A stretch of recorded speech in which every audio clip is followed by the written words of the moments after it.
But I got you back there at 71 or 72 and a 70. And you see the looks on our face, we go,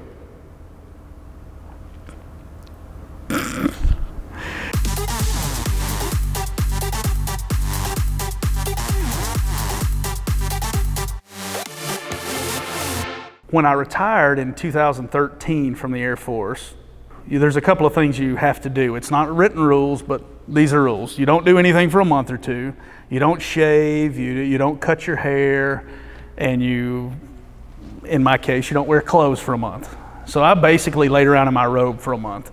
Well, one morning I got up and I'm reading this article about this young, fast guy from Duluth who used to rent out Lambos and sell Lambos and have big lizards. And I said, well, that guy's just down the road. I'm gonna go talk to him. So I meet none other than Ed Bolian, who had just gone fast from New York to LA, ridiculously fast.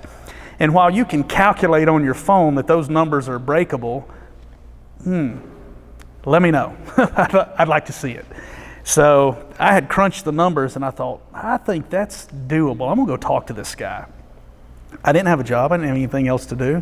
So Ed, being the gracious host that he is, we had lunch and was very forthcoming with all the information and told his story. And I thought, well, it's doable, but boy, maybe not. Let's see.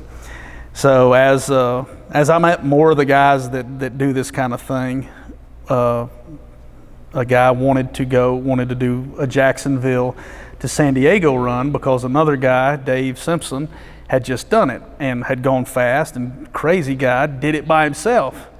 So Vic Manuel built a car, came and got me in Georgia. We drove down to Jacksonville, spent a day or two kind of playing tourist, driving around on A1A. Some of the guys came down and saw us off, and on, I think it was June 19th, 2015, we left out of Jacksonville at Jack's Beach on 37th Avenue. I think it's as close as to the water as you can get, at about 8:30 at night. Dave and Ed came and escorted us to where 75 splits off from I-10, and to be honest with you, they outran us the whole way. We couldn't keep up with them in Vic's little car. We had a 01 BMW 325i, and we used the gas pedal like an off and on switch. So you're either fast or not. We had scanner, CB, radar detector, out laser jammer, 32-gallon, fuel cell in the back, all our stuff in the back seat, spare tires, tools, whatever. Car's jam-packed, smells great, and here we go going fast. And we did a good job going fast. All through Florida, probably averaged over 100 miles an hour, and right about the Alabama line, it decided to rain, and it rained on us all the way through Alabama, well into Louisiana. And then about 6 in the morning, it had quit. We were in Texas, and we were rolling along on 10, and we rolled up on an Audi A4 who's doing 125 miles an hour. And we caught him, but Vic was driving, and I said, Vic, goodness gracious, what is this guy doing? He had nothing lit up in the car, no Waze going, no radar detector that we could see, nothing. He had no kind of protection. So I told Vic, I said, just drop back and just edge him along. So we pushed him along for 50 miles or better. So we had an escort of sorts. And then at some point he, took off on his exit, and we carried on. And you think when you do this, boy, when I hit the desert, when I get out in the wide open, I'm gonna do this or that. Well, I'm gonna tell you right now, when you hit West Texas, you are tired, the sun's in your face, and it's cop after cop after cop. I don't even know where these people live. They must get helicoptered in. I don't know. You're in the middle of nowhere and it's nothing but cops. And at that point, you have been driving for about 12 hours, really fast, your head's on a swivel, and you are beat. And you start thinking, I think we'll just get off right here and stay a couple of days. Maybe we'll move here. We'll have our stuff sent. Because you are beat mentally, physically, and you're doing the math in your head, and you have at least 12 more hours to go, 13, 14, maybe 15 hours more to go.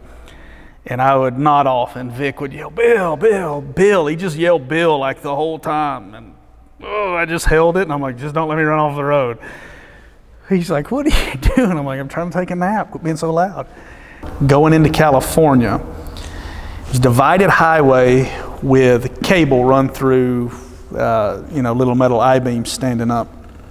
Vic was driving. There was a little bit of traffic, but we were rolling at about 125-ish, 120, kind of fluctuating between 100 to 125. He'd get a break and he would get on it and get up to about 125, and then whatever circumstance, we'd have to slow down. And the radar detector wasn't even chirping. We went under an underpass, and it was just a full-on bang. So the cop just hit us. And Vic got on the brakes, got it down to about 80. And I'm looking around. He wasn't on the overpass. I don't know where the guy was. And it went from a full-on hit to bang, bang, bang, and then it came back alive again. But I saw the cop come by in the other lane on the other side of a divided highway with a cable. So once he passed, I was yelling at Vic, okay, go, go, go, he's gone. Go, go, go, go, go, go, go. So Vic runs it back up to 125. We're flying down whatever that highway was. I guess it's maybe 10 there, or 8 at that point. When we get a full-on hit from behind, the cop had somehow flipped around. I don't know if there was a break in the cable, if he flipped around on that overpass and then just nailed it. Vic got down again to about 80, and I see in the rearview mirror the lights. He didn't have the blue lights on, he was flashing his headlights, and cars were getting over. And he got right behind us, and we had gotten down to about 75. And Vic eased over behind a truck, but he was following the truck too close. And I'm like, Vic, get off that truck, you're too close. We're gonna get pulled over for following too close. And he didn't listen to me, and the cop turned on his lights and pulled us over, and I thought, I told you we were going too close, but that wasn't why we got pulled over. The cop comes up, pecks on the window. Vic rolls the window down, and the cop says, do you know why I pulled you over? No, sir. You were speeding. Do you know what the speed limit is in California? Vic says, no, 80, 75, 80. So Vic's car has Nevada tags on it. He's like, it may be 80 in Nevada or Arizona. You're not in Arizona. This is California. The speed limit is 70 miles an hour.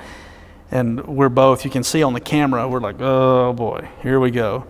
And then the cop says, I can take you in and pull you over for going 71 in a 70. But I got you back there at 71 or 72 in a 70. And you see the looks on our face, we go, so Vic's like, yes, sir, I'm really sorry about that. And he says, do you think you can slow it down, Mr. Manuel? He's like, yes, sir, I can. After the cop chastises Vic for a little while, Vic agrees to slow it down. The cop leans over, looks around. We've got 2 or 3 phones up running Waze. We have got a radar detector. We've got the CB, the scanner, bags of beef jerky. Just car's a wreck, smells wonderful, spare tire right here next to my head. And he says, and what is all this about? And Vic says, he's quick thinking, says, that's, we got a YouTube channel, and in case we see something interesting, we'll post it on there. Okay, just slow it down, Mr. Manuel. Thank you. He's like, no, thank you. So we go up and turn around and get right back on the interstate and stomp it down again and get right back on it. It wasn't too far after that who another friend in the group picked us up in his Tesla, and he ran away from us and escorted us into San Diego. And we rolled into Dog Beach, and I guess Vic had maybe looked at Google Maps or whatever and knew exactly where to pull in, and the other guy led us there, and he pulled his tire up and touched the sand, and we jumped out of the time, and he hits the timer or whatever, which I had screwed up in the beginning and not started the timer, but and then we realized how anticlimactic that was and said, okay, well, I guess we'll go eat and go to the hotel. No fanfare, nobody's there, nobody cares. All the people that are walking their dogs and playing volleyball or whatever, like, what are these two dicks doing driving on the beach? So we made it through it. We battled through all that and ended up in San Diego in 26 hours, 19 minutes, and 13 seconds, which is slower than what we thought we could do it in. But I think if we didn't have the 2 or 3 hours of rain in Alabama and Louisiana, that we could have put up an hour better time for sure. And I think if you had the car, if you had someone who had no sense and bigger balls and they had a brain, you could cross this wonderful country of ours in 24 hours. It's possible. And I've heard Ed say it many times. Any of the conditions that allow you to do this or to break it or to even be good at it is nothing you can buy. So you've got to have the right day. The cops had to have just gone on break when you ripped through their precinct. You got to have somebody who's not calling the cops on you, no roadblocks, no trucks. Anyone who is thinking about doing that, let me know. I would love to sit down with you. And I would like to thank Vic for putting together a neat little car and arranging the whole trip. We had a great time, kinda. It's the most brutal thing I've ever done.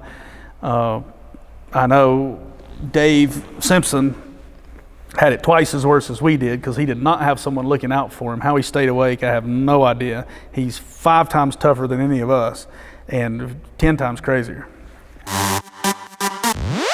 As a luxury and exotic brand dealer, you know the challenge of putting the right price tag on perfection. Ritz Garage places you directly in touch with our qualified network of new and used dealers with no auction fees.